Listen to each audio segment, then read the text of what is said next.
I mean, so all Okay. I'm gonna do is just gonna do a little like ba ba ba la la la. Then hey Yeah. ba do. Yep, yep. So we'll have it there. All right. All right. What's good, everybody? This is Peter at Petetorious, Instagram, all sort of ish. Um, yeah. So I'm kind of starting an interview show. It is brand new. I don't have Mike yet, so I have this intergalactic space station fucking intercom thing going on. But so yeah, I'm a comedian here in the Pacific Northwest, and today I am joined by another comedian who I thought of writing down interview questions for, but I think we're gonna get just enough out of this dude as he hits his pen. Let's give it up for Noah Nguyen. Noah, thank you for What's joining up? me, brother. Thank you. Thank you. My Yeah, pen is man. like my coffee. Yeah, yeah. Weed, nicotine. It's weed. I have ADHD, so THC functions for me the way caffeine does for other people. Between the ADHD and the hyperthyroidism, THC is my stimulant, whereas caffeine is kind of a sedative to me. Huh. Okay.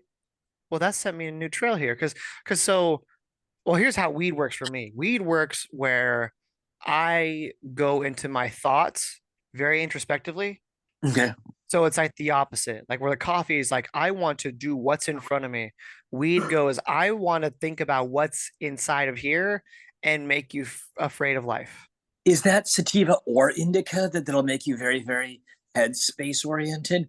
Mainly sativa in that way, but indica also does like it chills me out, but it wouldn't, like you're saying, it's not like a hit of coffee.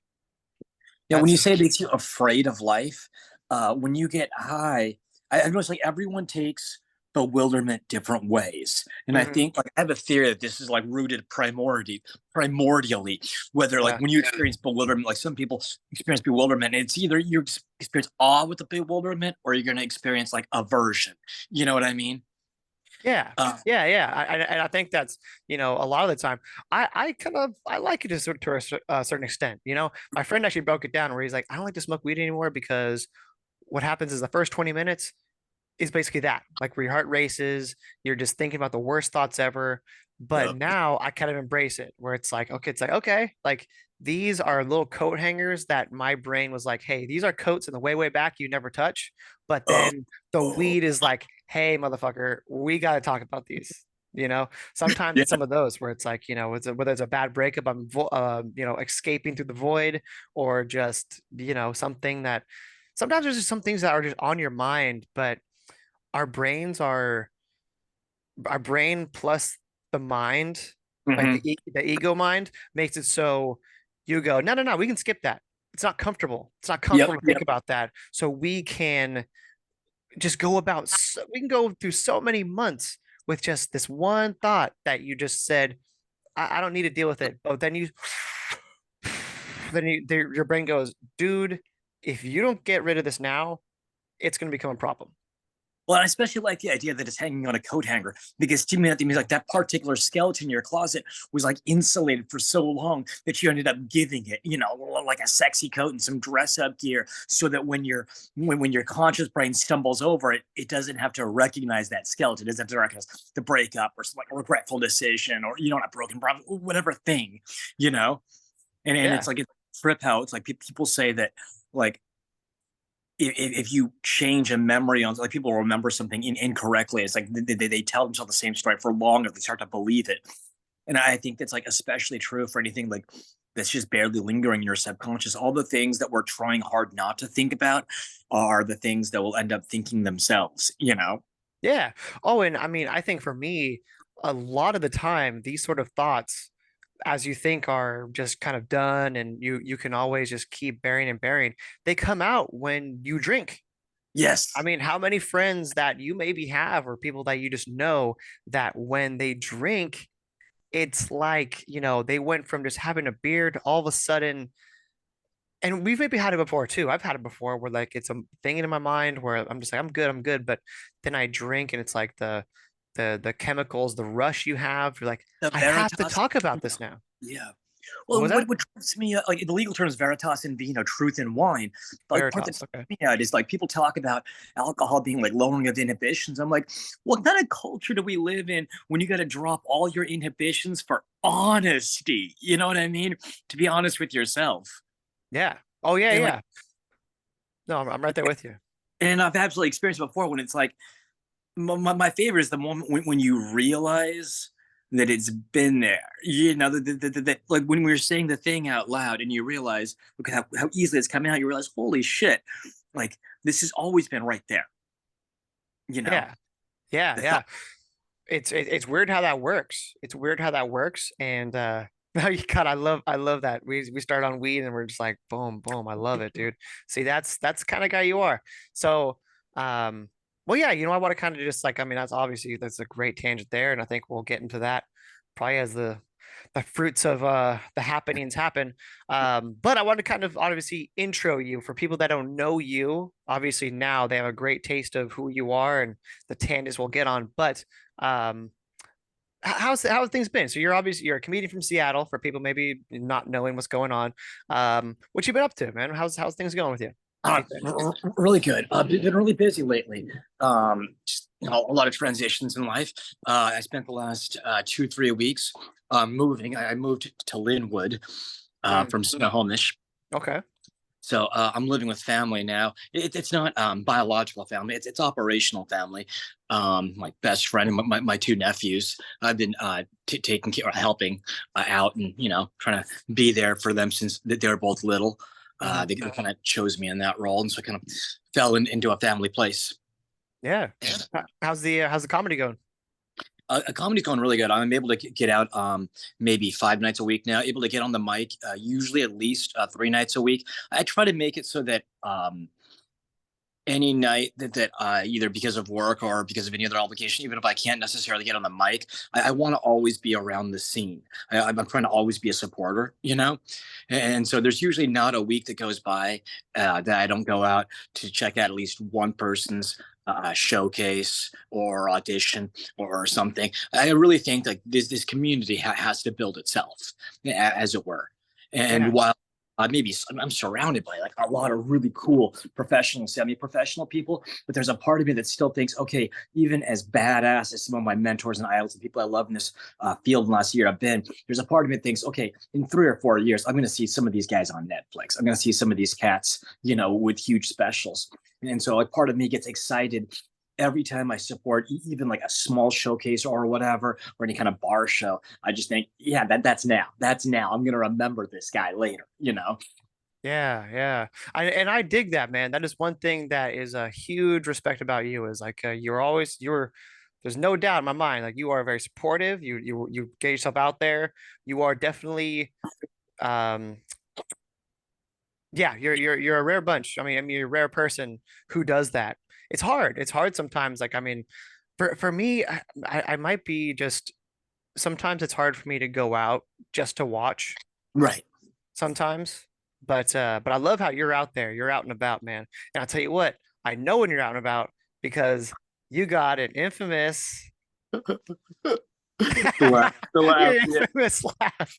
Your infamous laugh. I remember I was my last showcase. I think what last saw you was at Laughs Comedy Club, and I heard you, and I was like, oh man, I want to shout you out, but no one knows who you are, or I don't want to make it too big of a deal. And it's obviously, Once it always makes me laugh that once or twice I've gotten what I call the shadow or the casual shout out. yeah, Um, like I don't want to say anyone's just because it might not be the most professional thing to be doing an atlas. It's happened twice at laughs that either the opening person who we all know or the headliner once like in the middle, actually in the middle of a bit, had just like done what I call the velociraptor eyes where they kind of look both ways when yeah, they see the yeah, microphone. I know that laugh, and they yeah. just keep going. Right, right. It's a hard one to deter from. I mean, so so like I guess a question about that. Like, I mean, how long like did you always have that laugh growing up? Was there ever just someone you So mimicked? what it is like, comedy has been such a degree of release and therapy for me that it's like Since I was 6 years old, I remember like the first time that since I grew up like I was raised by a tiger mom. I grew up in a really serious family, and so for me, like laughter was always the most rebellious thing I could do. I was always told, be serious, be straight. Stop being so wild, stop acting up. Like I was 6 years old when I knew that I had to be a comedian because the one line that I kept hearing every single day of my life when I was six was, "Come on, Noah, this isn't a joke. Not everything's a joke, Noah. Take it seriously, Noah. You got to stop laughing at this, Noah. Don't make fun of everything, Noah. Not everything is comedy, Noah." I don't know how many times I got told, not everything is comedy, Noah. And after a while, I was like, why not? Why not? Why does every grown up tell me this every day of my life? And I thought, maybe that's all I should be doing. Maybe that's all that is important. If every grown up says it's not important and don't do this, and so I'd end up holding in laughter. Like to this day, I feel like I'm holding in laughter from when I was a kid still. So when somebody says something, part of me is like laughing at their joke if it's funny. Part of me is also laughing at. It's like when you trigger it, you're just opening like it's like all the doors in the hall, like one of those movies where like the hero has to run down a hallway full of doors on both sides, and every door they open, it's either like a dead end or it's like some nightmare scenario or whatever it is that the movie's going for. It's like the way my mind works is when you open one door, it feels like all the doors open up when it's laughter. And so So I feel like I get the chance to laugh at everything that's ever been funny. yeah. So would you say like this is kind of like you feel like that's repressed 100%. laughter? Like just 100%. how much you laugh at a joke, you're like, this is me catching up from all the times my That I family could. told me to be Yeah, serious. exactly. Like this is 6, 7, 8 year old Noah laughing at this joke. Yeah. And so like there's a part of me that laughs directly at the thing I'm being heard. And then like it feels like there's a younger side of me that wakes up and is catching that joke as well without full. So sometimes I'll laugh multidimensionally because there'll be like the younger part of me that doesn't get the joke but knows it's funny and knows he should be laughing at. And there's the older part of me that actually understands, okay, those words mean that. Ha ha, there was a surprise. Huh. So where did you grow up? So, see, I was born in Huntington Beach, California, and then Okay. I bounced all over the place. My mom took a few years to really reach stability. So my mom and bio dad were both Vietnamese. They both came from the old country. Even though I was born in 1979 in this country, my bio dad was never in the picture. And so my mom, being alone, she had a really hard time. So the first like 3 or 4 years that she had my sister's a year older than me. We bounced around a lot, like from relative to relative. And so I was all over like Orange County, Los Angeles. And then my mom picked me up again when I was 5. We probably bounced to like a different location almost every year, again, throughout Orange County, LA. Yeah, I was so not a good fit for the world that I grew up. I wasn't all traditional, Orthodox, straight laced Vietnamese. Um, Yeah. so That's what it seems like too, is like, asking where he came from. Because it does sound like that, honestly, my friends who come from an Asian country, a lot of their parents will implement some sort of very disciplinarian mindset or structure like you had. So it sounds like, I mean, although you were raised in States, they still had that, Vietnamese strict mentality of they some sort. really tried, like, and all the discipline, all the structure was poured into me was a lot of that was academic and behavioral based discipline, which still kind of reflects today.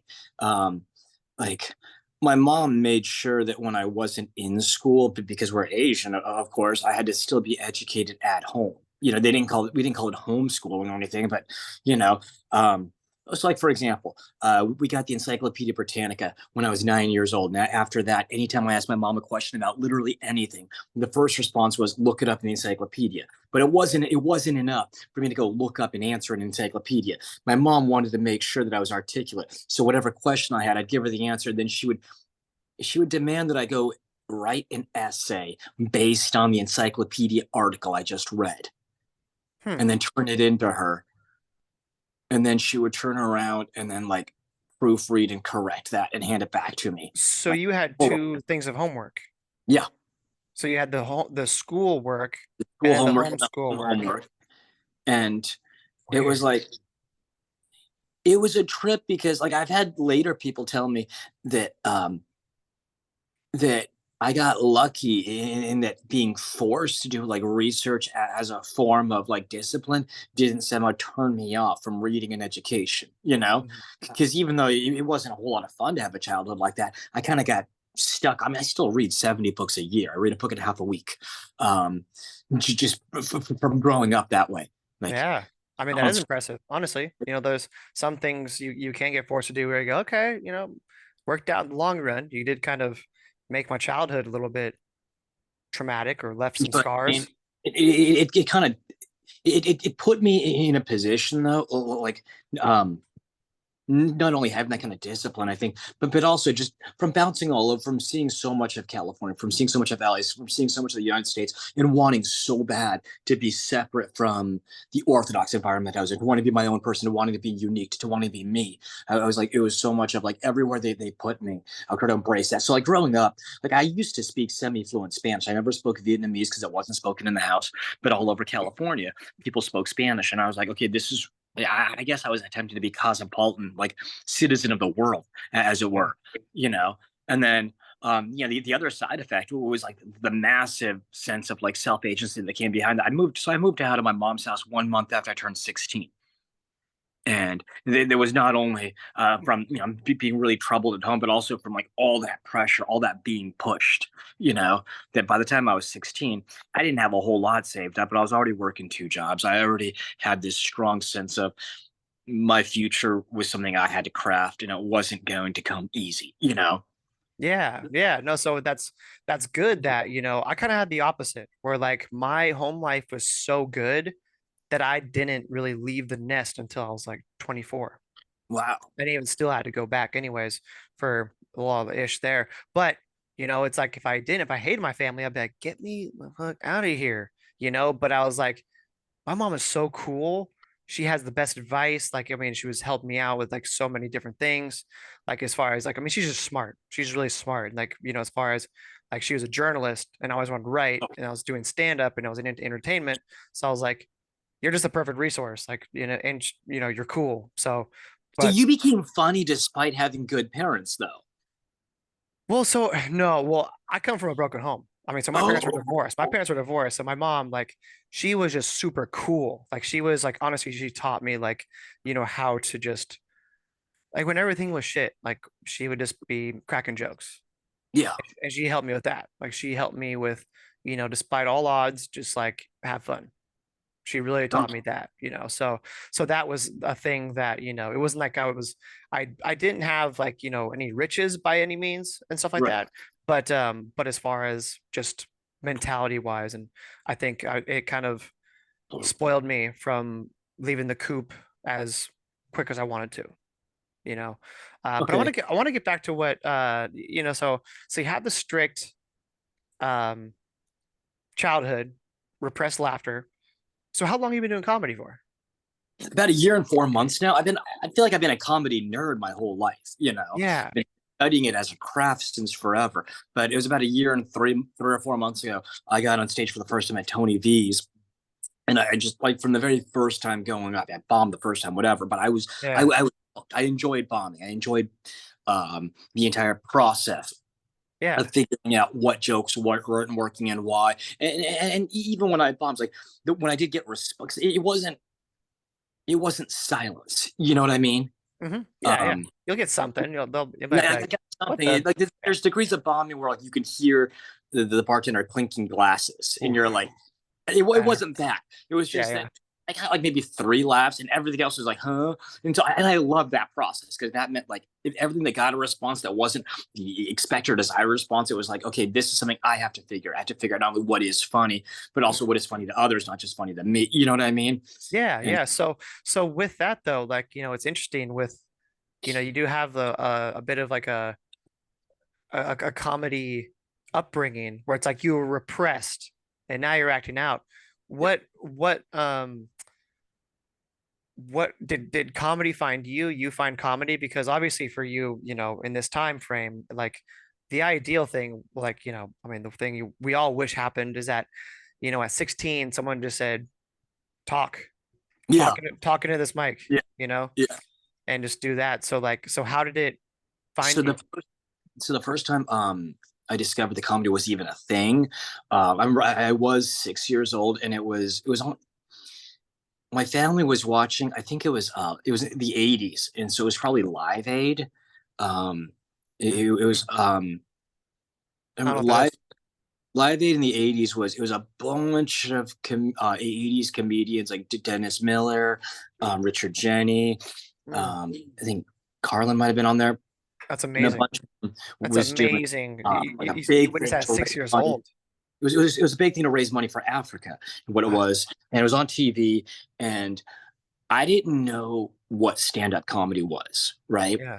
And so I caught like an out. My family was watching it, and I didn't get probably 99% of what anybody was saying. Like for an hour, I think they probably had like 9 comics pass on stage.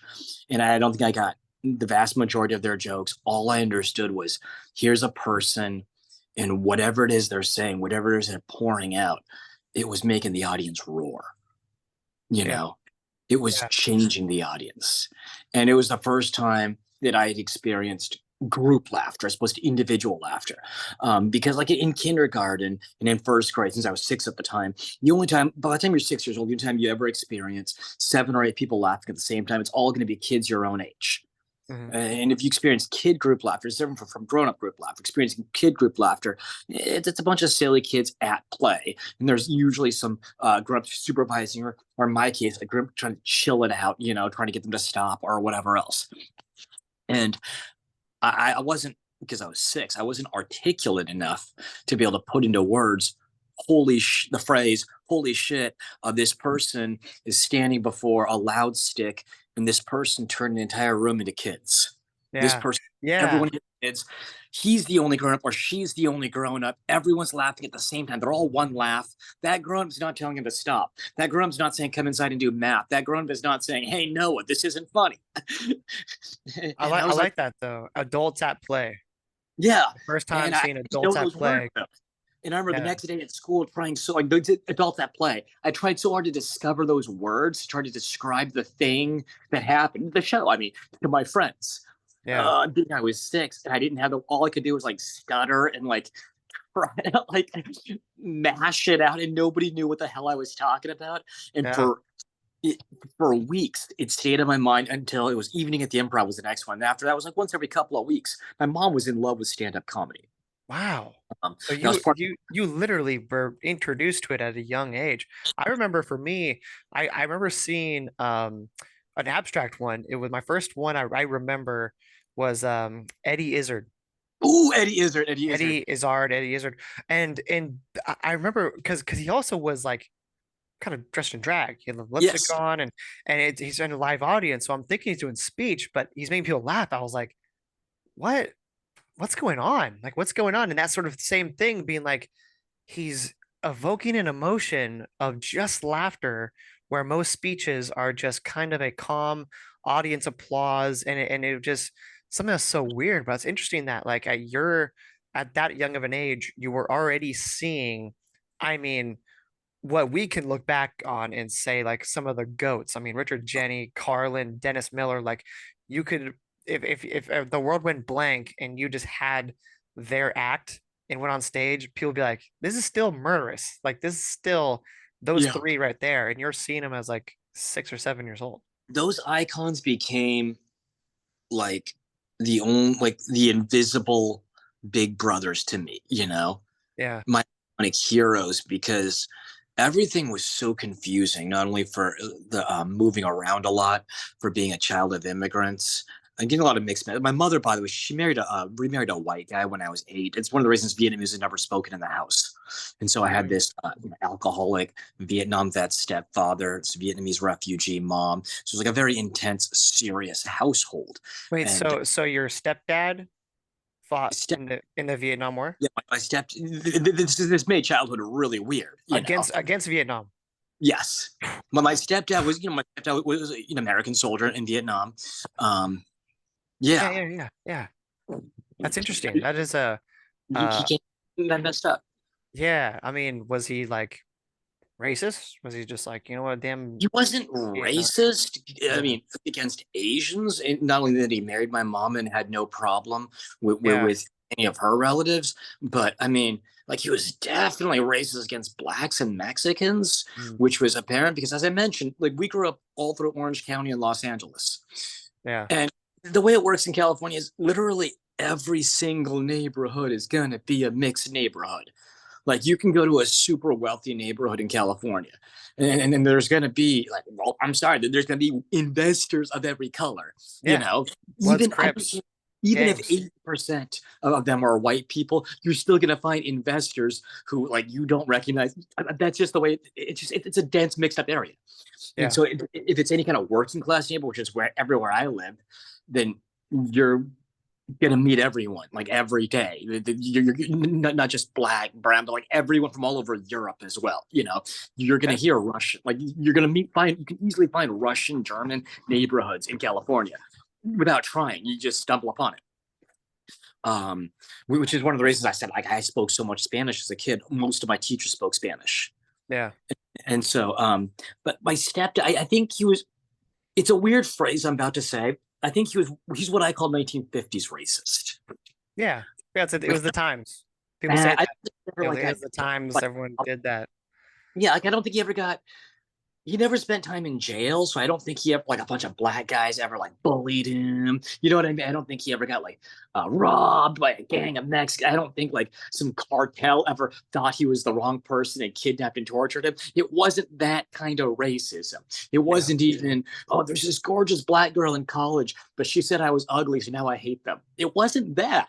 Like he yeah, didn't have stories, is what I'm saying. I'm not saying that I happen to make it okay. You yeah, know, yeah. No, no, of course not. No, it's it's not just going to be okay. it And was you know, some of it was those a learning examples curve. Some of are our more favorite. clueless characters, but Yeah, he didn't have examples. He didn't even have like my ridiculous examples. He yeah, was just, you know, old school, just like Archie Bunker type, you know? yeah, yeah. No, I just wanted to stop on that because I was like, wait, let me make sure I got this dynamic right. That he fought in the Yeah. Vietnam War against Vietnamese, and yeah, no, that's quite a dynamic, man. So, getting back to comedy and stuff like that, man. So you've been doing about yeah, a year, 4 months. Um, what's the best laugh you've had so far? Do you remember that? So, Do you remember your glory? Obviously you've had it ingrained in you.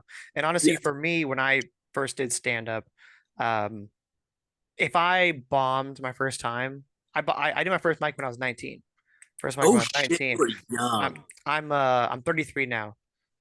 Kill me on that. But no, like so, I did my first mic when I was 19 because I was funny. I was always funny. My mom helped me be funny, and like, I definitely was not in any good shape. So that's how I charmed women at that time, But I murdered my first time.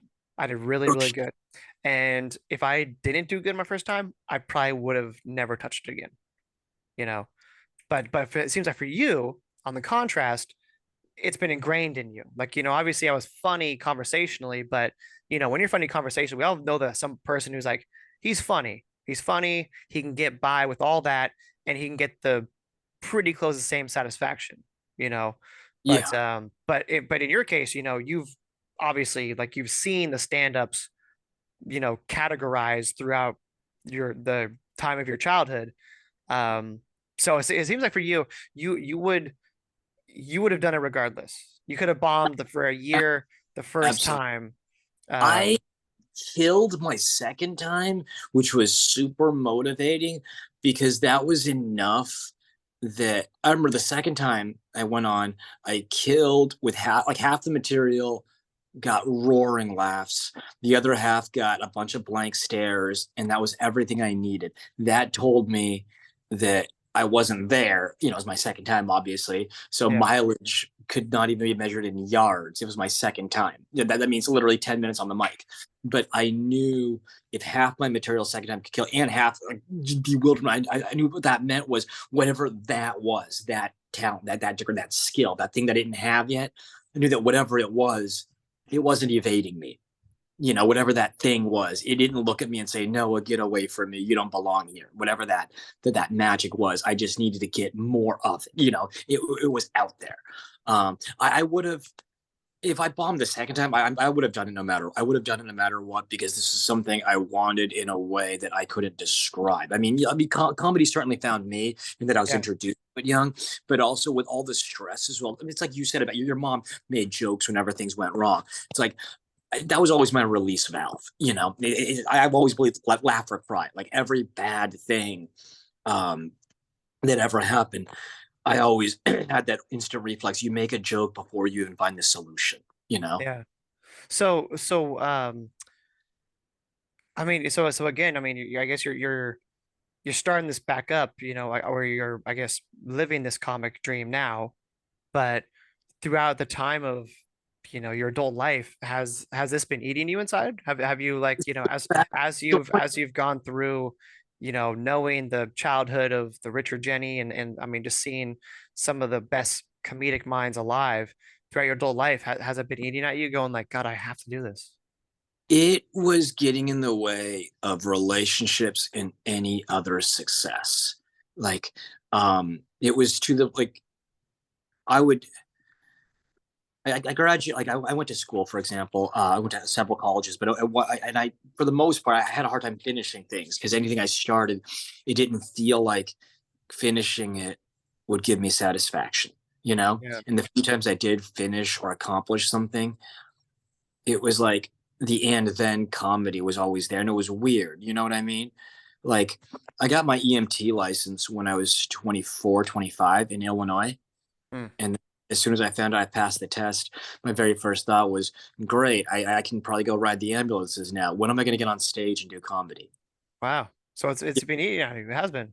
It Like, complete, that's you know, the very first, I was like 17 when I got my first girlfriend, official girlfriend, I guess. And it was the 17-year-old kind, as in, we're both just young and dumb and really immature.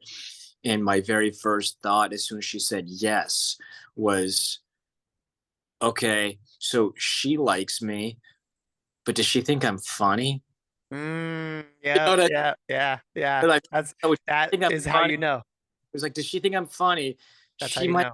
She's my girlfriend, but if I lost this, I was 17. I thought, if I lost this relationship, if I lost this relationship, Hmm. and like a bunch of her friends were to run into me at McDonald's or 7-Eleven and say, "Hey Noah, I heard you and Trish are broken up," and I started speaking, would any of them laugh? Like, that Mm, was my first thought. It wasn't yeah, like, it wasn't even could I impress them or flirt with them. No, it was, yeah, would any of them laugh? yeah. If this Oh goes yeah. wrong, would any of them laugh? Um, it was always right there. Um, the times in my life when I've gotten, like, cops have let me go once or twice from speeding tickets, and I would think to myself, I got lucky, but You damn, charmed I them. joke on the spot. I thought, Oh yeah. like, I've actually felt like the times I've gotten let go, I thought, yeah, that was okay. It's a good thing I didn't get a ticket. I should be more. I should have gotten insurance already. I did, but literally, then I would think, but I'm not yet on that level where I can joke my way out of a speeding ticket. Oh, did you charm them? Did you, like, charm them? I never Anyway. done that. So everything about comedy that is an accomplishment that I haven't yet done is eating Yeah. at me. It was eating at me before I got on stage. It's eating at me. I've yet to joke my way out of a ticket. Mm, You I know, feel it. Yeah, yeah. And that's the real high. That's actually what the coming out of the pandemic, what made me, like, go into comedy, like, 100%. I was at work, I was selling furniture, and they like, hey, you gotta do these role plays, which is the most bullshit thing ever. Like, just in furniture, role play buying a sofa. Bitch, if you want a sofa, you're gonna buy one. There's no role play about it. But they just, it's like when numbers are down, the suits have to find reason for numbers being down. And I'll never forget this person D, who I'm still cool with. She was like, I kept just making everybody laugh and not doing the role play. So I'm like, this is stupid. And she goes, Peter, you can't joke your way through what? You can't joke your way through life. I said, in my head, I said, bitch, yes, I can. And I'm doing it. And it's happening. It's happening, man. So, but it was a moment where I'm like, yeah, I am going to. I'm not going to be burned out here. I'm going to do it, and I'll save face. And so far, it's yeah, been good like that. Yeah. 100%, 100%. So, okay. So apparently I'm not on Zoom Pro, so I only have 4 minutes with you, apparently. So, talking about relationships, something that is obviously something I have to say. I've talked to you about it 3 times. The first time I met you at Oh yeah, yeah. The the last pier, lap. the Yeah, pier, at the pier. yeah, yeah. Um, you talked about, so how would you impress a woman? That's what someone asked you. How would you impress a woman? Do you remember what you said? Yes. Please, I please. remember I said that I cook for them. This is what I You would said. cook for them, and what would you cook? Yes, I remember. I said that very specifically. Well, I have a Yes, whole array of things, but yes. what I said was that everything that I do when I prepare food for a woman, Mhm. okay, well, I'll do a whole medley of things, like stuffed peppers, yam, spice, and a bunch of stuff. But specifically, what I said was I have a whole checklist that I follow, okay, and it's a list of foods that makes a woman healthier across the board after a certain age. And what I said was, when a woman hits 43, 44, she gets close to menopause. This is almost every fucking woman on the planet. Her OBGYN will give her the same conversation. He'll give her the same green piece of paper that is a list of foods that are high in phytoestrogens. And that's supposed to help her with all the physiological changes. And then when I ended up doing enough research, I realized, holy shit, phytoestrogens is a certain type of phytokine that is in food that is actually necessary not just for women, but for a man even to create testosterone, you need phytoestrogen to begin with, which is a weird thing. Anyways, getting back to where it leads in dating though, um, when I looked at the green piece of paper that lists all the foods that women should be eating when they're close to menopause, I realized, holy shit, the vast majority of these foods are very dark in color. They're purple, violet color. They're also the far right of the Roy G. Biv spectrum. Okay, well, we're talking yams, eggplants. Yeah. I don't fully. I think it has something to do with extra photosynthesis required, to make a darker color, as it were, because it requires way more fucking chlorophyll for a plant to creating those dark colors, which is why they have such they're so much richer in antioxidants. But No, no. So this was the best part of it.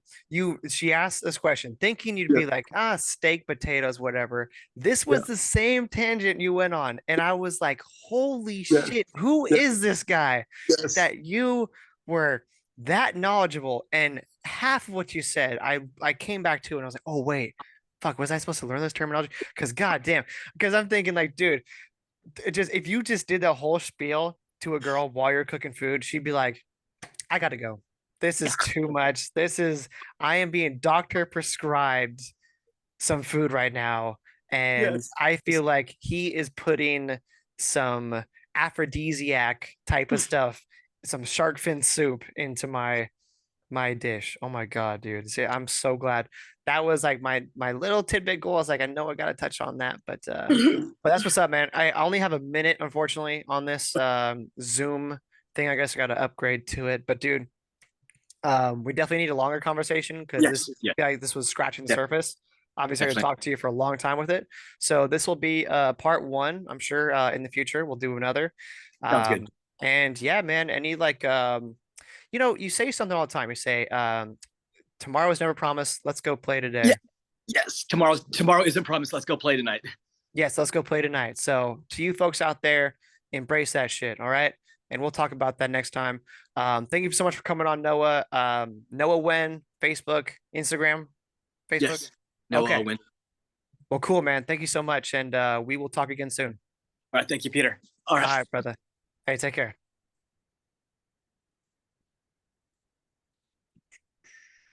Let's see.